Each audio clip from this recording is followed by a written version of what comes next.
काय सुंदर नयन मनोहर दृश्य आहे ना हे. हा, कावळ्यांच्या शाळेत मोराचं आगमन झाल्याचं आपल्याला बघायला मिळतंय. मोर आपला राष्ट्रीय पक्षी, मात्र शहरामध्ये याचं दर्शन होणं जरा दुर्लभच. परंतु मागील आठवड्याभरापासून नाशिक शहराला पाणी पुरवठा करणाऱ्या गंगापूर धरण परिसरात पावसाची रिमझिम सुरू आहे. त्यामुळे येथील परिसर हिरवाईने नटलाय. आपण बघू शकतोय किती सुंदर विलोभनीय हे दृश्य दिसतंय.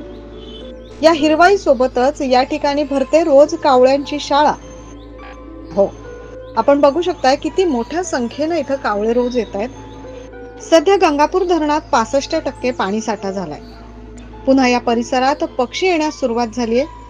नुकतीच आता या ठिकाणी कावळ्यांची शाळा रोजच भरताना दिसून येते.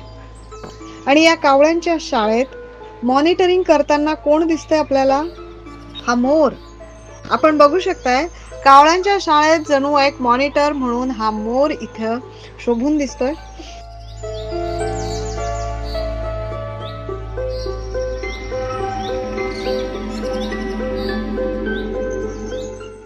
सध्या पावसाळा असून पर्यटनासाठी नागरिक या परिसरात येताना दिसत आहेत. आणि कावळ्याच्या सोबत या मोराला पाहून पर्यटकांना मोठा आनंद झालाय. निसर्गाच्या सान्निध्यात हे पक्षी वावरताना दिसत आहे.